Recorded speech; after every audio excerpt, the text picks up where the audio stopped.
Hey everyone, it's Baden from Skillest here again, and we've got another coach interview, and we're really lucky to have Andreas Kali with us today. So Andreas is he's one of our first users, one of our first Skillest users. We've been using it for about a year and a half now, I'd say, Andreas, and he's based in Copenhagen. So it's great to have you along today, Andreas. Thank you for having me, baby. Oh, it's been great. It's been great to have you on board for the whole Skillest journey to this point as well. So let's talk about initially who you teach and sort of what your day-to-day looks like, because you do a relatively unique thing, I think, with your indoor and outdoor and the challenges that you face with the climate that you work in. Yeah, so it usually, I'd say 90% of the students I help are ambitious junior golfers or young professionals. That would be the majority. Then I have some regular customers that are just call them ambitious golfers. Like Yeah. they put life and soul into it, and they work and they practice and they play once or twice a week, and they practice once or twice a week. And then I have a few private lessons. Every now and then I'll have, I'm actually starting to get some people who fly in from other places to get lessons. To Wow. help them as well as I can. And then I do my online stuff when I'm not out on the driving range. Yeah, great. And so do you think that are the people that are flying in to see you, is that because of the growth of your social media stuff, do you think? Yeah, I think no doubt. Yeah. I don't think it's usually because they're doing something else in the area, and then they'll say, or they'll be in Sweden or something, and they'll say, Yeah. "I'll come in and fly." Yeah. But it's not often, but it started happening, which is new for me. Yep, that's great. I think it's fantastic. It's the way the world's going, isn't it? I mean, we're slowly, the geographic walls are being slowly broken down, whether you're learning online or flying in or whatever it is. I think everyone's more willing to explore and learn from people, not just coaches down the road, I suppose. Yeah, and I think it's also, there's a lot of people who reach out, and if you're nice and you reach back to them and you respond, Yeah. all of a sudden, they'll start. They won't start like bugging you and keep writing you all the time, but they'll just all of a sudden they'll go, you know what? I think I'll come by and get a lesson, or Yeah. I'll reach out for an online lesson or something. And Yeah.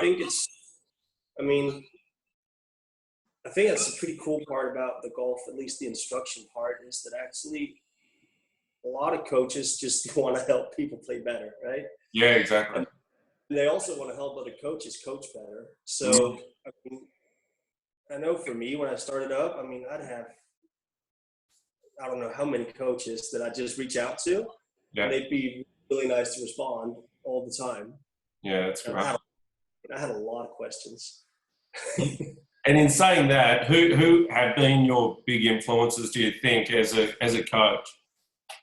Well, I was lucky. So I got, when is that? 8.5 years ago, I got lucky, and I had an apprenticeship with a coach in Denmark named Anders Danielsen, who was, well, in my opinion, was a really good coach. He doesn't do the social media stuff or anything. Doesn't. It's only like small group of people in Denmark who know him, but I thought he was really, really smart, and he helped me a lot.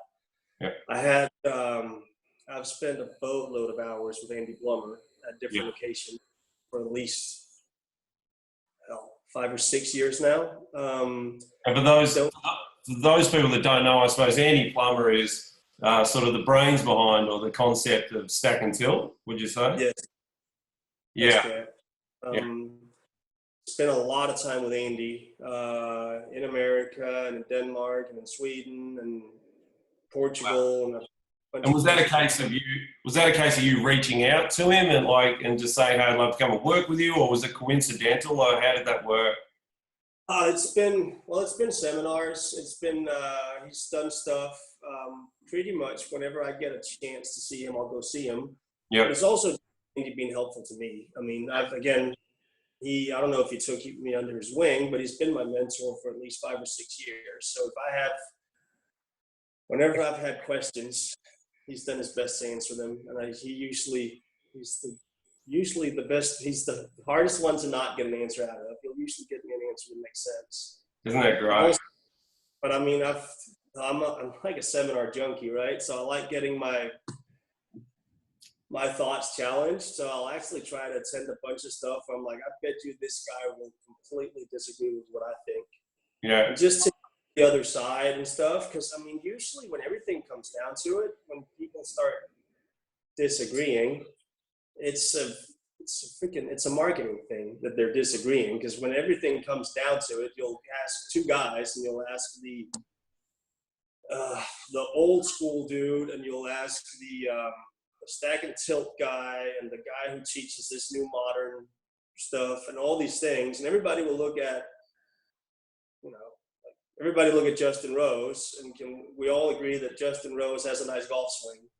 Yeah. I've never heard who doesn't like his golf swing. Yeah. So I think there's a lot more commonalities than there's differences, right? I mean, yeah.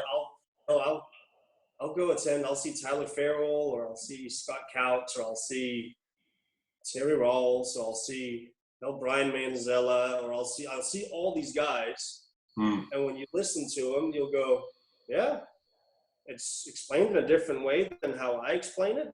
Yeah. I mean, really nothing you can disagree on.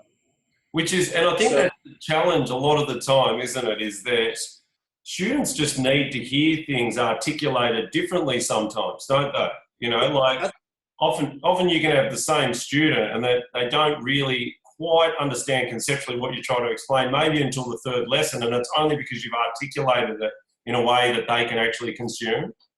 Yeah. And there's orders, and there's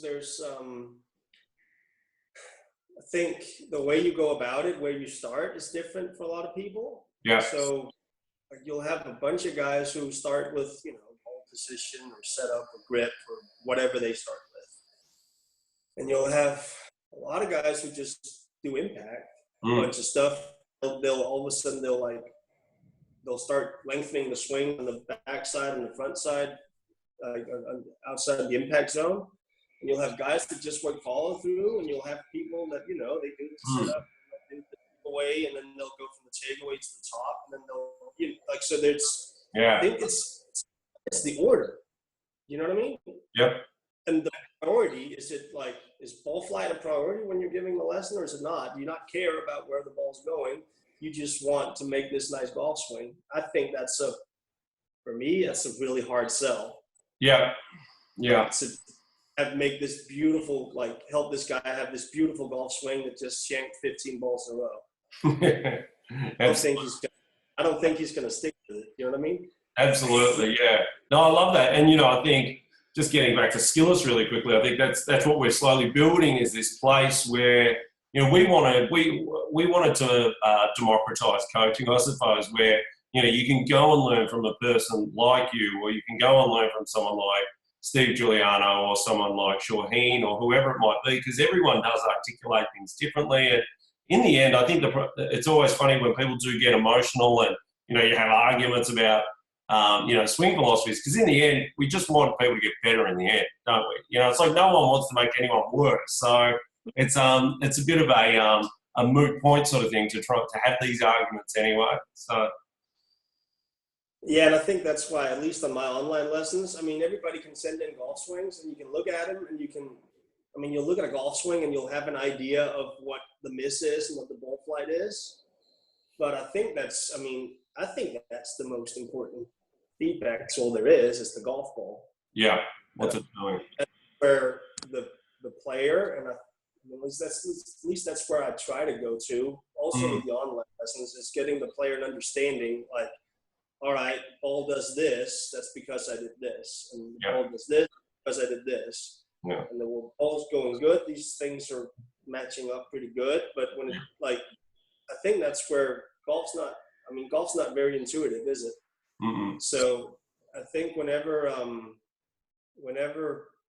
the ball goes bad, a lot of people's solution of what to do is, 9 times out of 10, it's the exact opposite of what they should do. So when the first slice shows up, it'll just slicing even more throughout the round, and then they'll go home and go to sleep, and they'll hope it disappears magically overnight to the next day. You know what I mean? Absolutely, yeah. It's a horrible, horrible cycle. So, yeah, I wanted to also talk about sort of getting into that and how you do change people. I was having a conversation with a pro the other day, because if anyone out there is watching this that isn't following Andreas on social media, you should probably go to his Instagram account, which is just Andreas Kali, isn't it? At Andreas Kali. So Andreas has just created this incredible stable of players, and they all swing it really, really beautifully. But the thing that I was having this discussion with this pro about was Andreas's ability to obviously either articulate things or move their bodies around enough to get them to do what he wants them to do, because you can clearly see that Andreas has had an influence on all of these students. So what I wanted to ask is, how do you do that? Like, trying to change someone even a millimetre at times can be really difficult. You seem to have changed people's feet at times, which is amazing. Well, I think it's different things, right? I see players, I see them a lot. In a lot. I see some of them, I'll see them in group settings or something. I'll see them 8 to 10 hours a week sometimes. Yeah. I'll have people less, so I'll see them maybe 3 hours every week and 6 or 7 hours every other week. But I see them a lot. That's a lot. But I mean, that doesn't mean that they get, like, if I see them for 10 hours in a week, that we're doing long game for 10 hours. Yeah. I think the biggest advantage, to be honest, is that we do have an indoor season. I think having 5 months indoors, hitting balls into nets. I mean, which for people, just to explain that, like Andreas quite literally is inside, cannot go outside because it's snowed in. It has this incredible indoor facility. So how big would it be, would you say? How big is your facility? It's pretty big. It's we have, I don't know what it is in square meters, but it's like we have 15 hitting bays. Yeah, wow. We have 4 simulators now. We have we have 3 pretty big putting greens that you can chip to as well. We have 4 actually, 4 putting greens that you can chip to as well. I mean, it's pretty big.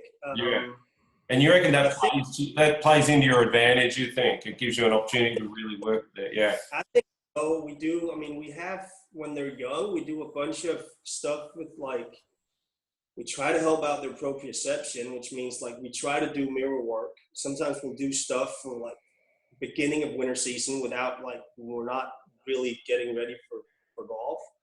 We'll do a boatload of mirror stuff where they're just watching themselves and they're adjusting different stuff with their neck and the shoulder and the hips and, like, trying to get a picture of, all right, like, see if can I separate stuff? Because, you know, like, some players that hasn't done sports, they have, like, if you move, I don't know, if you move the wrist, the whole arm moves, right? Or you tell somebody to straighten their right leg, and all of a sudden they start straightening their ankle as well. It's like the whole thing is, like, so they get up on their toe. You know what I mean? 100%. I know exactly what you mean. Yeah. Right? Yeah. You get, like, tell them to try whacking their ear, like flipping their ears, but, like, everything else moves but the ears, right? Yeah. So we try to get them to do that and get, like, a feeling of it at least. Some kids are better than others. Some need more practice, and then we try to. I think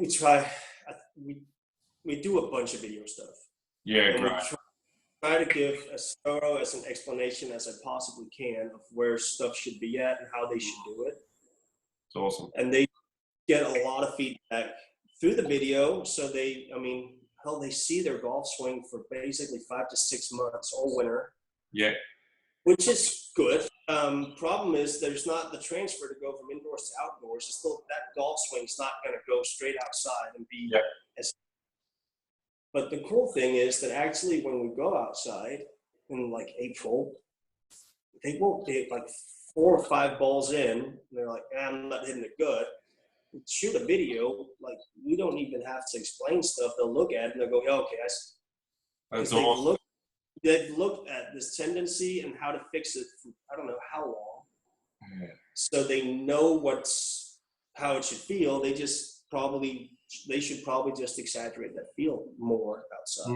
That is that is so cool. And it's sort of, what I try to, because I don't teach as many elite juniors as you do. I teach a lot of professional people who, Yeah. you know, they play at least once a week, and you know, they play off anywhere from, you know, sort of a handicap of 0 all the way up to, you know, 25 sort of thing. And it's really hard to explain to them that they don't need to hit a lot of balls to get better. Like you hear them say to you all the time, I haven't been back for a lesson because I haven't hit enough balls. And I'm like, don't hit any balls. Just stand in front of mirrors. Like you don't need to be, you know, standing at a driving range, hitting 100 balls the wrong way before you come back to see me. I'd rather train your body, do the right things. And to be honest, I mean, that's so much more time efficient and cost effective for them anyway. So they should be doing it. But unfortunately, what they want, obviously, is they want that instant feedback of that ball flying out there, and everyone bases a good shot on the ball fly. So they go good, bad, bad, good sort of thing. And I agree, and I think it's different for indoors and outdoors. I think we do the best of what we can, and we try to make an advantage that we have a long winter. Yeah. So we can get really, really technical, and we can do a lot of technical training. That doesn't mean that when we go outside and play, when the season starts, we're not being. It's a lot more functional. It's a lot more ball flight stuff. It's a lot more skill related. But I think regular club golfer in Denmark, I mean, he basically takes 5 months off, right? When the season's over, he goes skiing or whatever, right? And then season starts. I mean, I'm not gonna go through this whole thing with 40-year-old dude who's like a 15 handicap. I'll make the ball better. But you can still make, I think if you're pretty sharp at what pieces and the body does what and what moves does what at different times, you can also put a picture on the ball flat. You can tell them that, like, all right, you're not turning enough, you're not extending, your pelvis is too far back in the follow through, your arms are too bent, your thoracic's too flexed over, you're keeping your head down too long, you're doing all these things, which is why you're cutting across the golf ball. Yeah. You'll see that by hitting holes and pull fades. All right. You need to change if you change this picture, you'll change this ball flight. Yeah. So, and then you'll work with them. You'll put stuff in the way, and you'll tell them what to do, and you'll explain the concept. And when you get the picture right, and you get the ball flight right, all right. So you see that picture is what's making your ball do this. So I think you can still really, really improve people's swings and moves. And I probably, you know what, I should post some of those changes for like the club golfers that I do on Instagram or whatever. I haven't done it. But I should post them because there's some pretty major changes in some pretty key areas, but they're driven by the ball flying better. Yeah. Yeah. And I think that's pretty key because then they'll go, all right, I can go play with that. It shouldn't be, you get worse before you get better, Yeah. No, I agree with that. You just eat crap for 2 weeks hitting the ball. And what, so how much do you use technology? So you obviously use your videos all the time. You use TrackMan and stuff like that to train people? Well, I mean, their headquarters is 10 minutes down the road from where I live. So we kind of think we have to. Yeah. So we have TrackMan, we have a Swing Catalyst 3D plate. Do you use that a lot? Do you love the pressure stuff? We use, we had a Sam Balance Lab, I think it was called, which was just a pressure plate. Yep. That just the center pressure. And I thought that was, honestly, I didn't know what to use it for. We'd look at it and I'd go, all right, looks like that. But I honestly don't know what that means because it could be thousands of things that move that little dot around. I think the 3D plate's actually doing some pretty good stuff because it shows the horizontal and the vertical forces and it shows the torques. Yeah. So I think it shows a lot more. It shows the order and shows the magnitude of when the different things are peaking. Yeah.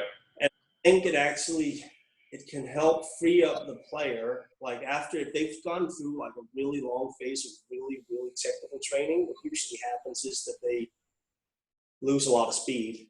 Because because they've just been hitting, 75% golf shots for forever. And I think that helps free it up and it helps flow, like get more flow. Yeah. So it works pretty well. I think I think we got 3D. We have, it's an Australian guy, Rob Neal's golf biodynamic system.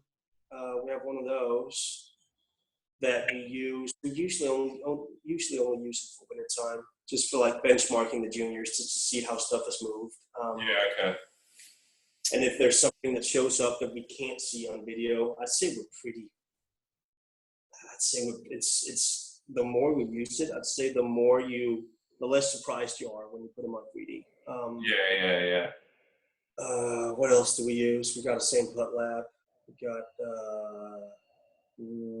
got some of those blast motion sensors. I think good tempo stuff. Yeah. One of the guys got a 4D system. I haven't used that yet. You can not that you've got too much technology, but you just got to be careful how you use it all the time, don't you? Because you just use it as like little guiding posts along the way, I suppose, don't you? Yeah, I think it's important to really know the technology well and what it does and what it measures. I mean, I think the whole thing screwed up with those pressure plates when people started mixing up weight and pressure, as an example. I think you got to be really like well versed in what does this actually show. Yeah, absolutely. Man, I mean, all numbers aren't created equally, so you can't just lock down on people's face and path and say if you got that good, you're good. Exactly. Yeah, just to the right, his path is going to go further right. Absolutely. Yeah, cool. So getting on to just the average person, I suppose. So obviously you teach a lot of the elite people, but what does the average person get wrong, do you think? You've learned, pardon me, from Andy Plummer, who's obviously got I think a lot of his philosophies are now being relatively widely accepted. I don't think it's radical anymore. It's pretty amazing how widely accepted a lot of his philosophies are. But what did his philosophies come out of? And what are they sort of in response to in the past, do you think? Like, obviously he likes the body working differently. So what, taking away from his philosophies, what could the average person do in his philosophy right now to make themselves better tomorrow, if that makes sense? I think, I'll say a couple of things. I'd say getting not moving the hips and the torso away from the golf ball on the way back. Yeah. Doesn't necessarily mean move it more to the target either, but staying more centered. Yeah. So not as much lateral side-to-side movement. Yeah. So I'd say that helps with controlling where the club hits the ground. I think that's the big, to be honest, that would probably be the easiest measuring stick for level of golfer. Just like saying, I don't know, go to your club, tell all the players, just a blind test. I'm going to draw a line in the ground. Everybody take 10 swings, right?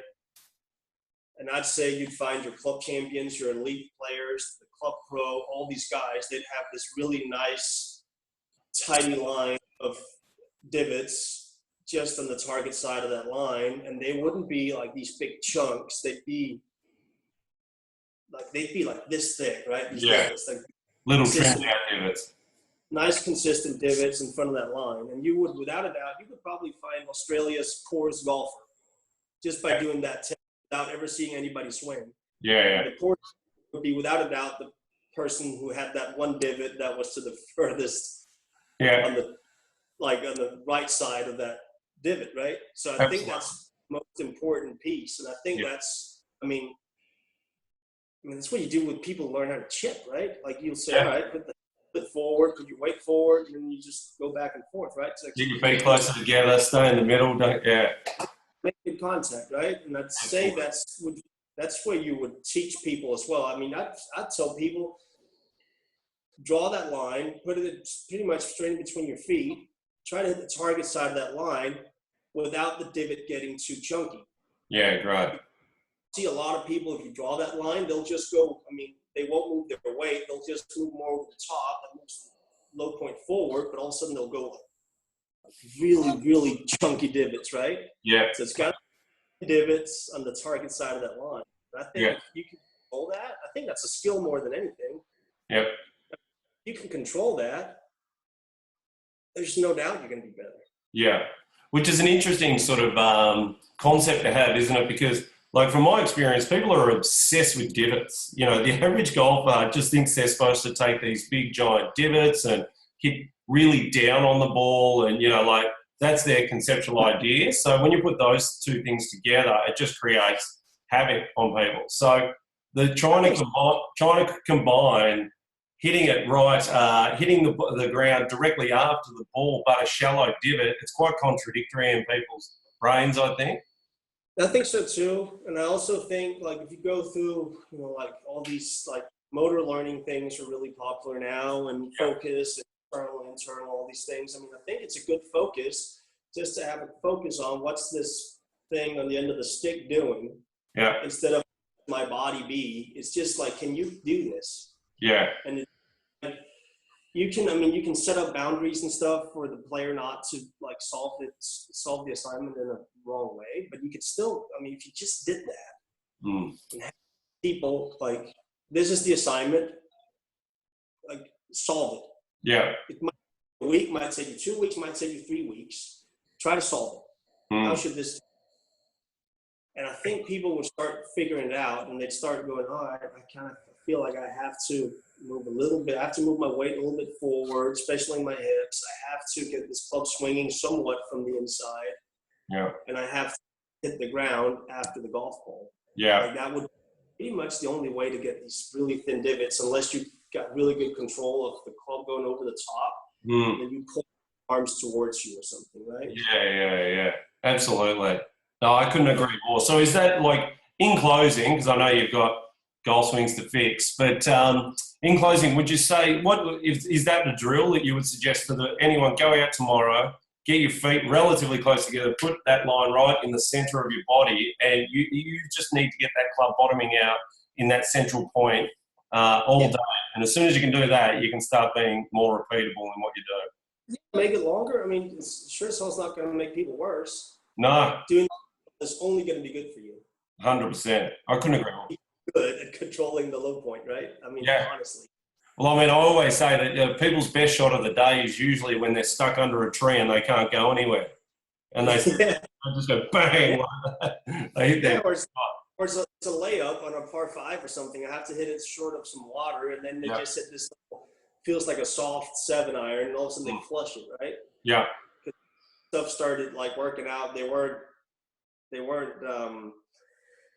going too hard at it with their arms too early, or going over the top or something. But I think I'd say that's like a drill where people can. Hell, you cannot get too good at that. Yeah. It's like, it doesn't even have to be that narrow of a stance. Just take your regular setup, draw the line in between your feet. You have to take 10 swings. Honestly, take 10 swings at that line. See if all the 10 divots are ahead. If they're all ahead, you're great. As long as they're fresh, right? Yeah. So it's got to be a sweeping divot coming a little bit from the inside. You can't just be this over the top chop. Yeah. That would be the only way you could screw it up, honestly. If you No, I agree. I mean, at Skillest, we're sort of swing agnostic, obviously. We're all about everything, but obviously I have my own beliefs, and I probably couldn't agree with you anymore, is that if you can control your low point, you know, you're going to be getting pretty much good contact on the ball first every single time. Yeah, and then probably afterwards get a good concept of the ball flight loss. Know the phase is the biggest contributor to the start direction. Yep. And know that if the path is to the right of the face, the ball's going to curve left, and if the path is to the left of the face, the ball's going to curve right. So you also know that, all right, the ball did this, so I need to do more of this. Yeah. Because I think, at least for me, that's what blew my mind when I started coaching. Because I had the opposite ones in my head, and I was pretty good as long as I did not hit that shot that started right and cut. Yeah. Happened, my day was over, because my concept of that, with what I thought was a path that was too far to the right because the ball started right, but was an open club face. Like, I never figured anything out because I was told that the ball starts on the path. And I see this ball started right, I swing more left. Yeah. Slice right. Absolutely. Yeah. And I think knowing those two things, I think that's pretty much the most important things. And I think that's man's biggest contribution to golf really is like actually measuring these ball flights. Yeah. This is what happens instead of the other way around. I think that makes golf a lot easier, and I think it puts people more in control of their game. Awesome. Mate, thank you so much for your time. You're a superstar. I really appreciate it. So if anyone wants to get in contact with you, are you happy to give out your email address or something like that? Or they can email me at Kali, Kali, at djga.dk, which is stands for Danish Junior Golf Academy. And then, yeah, great. They can find me on. I'm on most things. I'm just not very active on most things. They'll find me on Instagram, Andreas Kali. They'll find me on Twitter, Andreas Kali.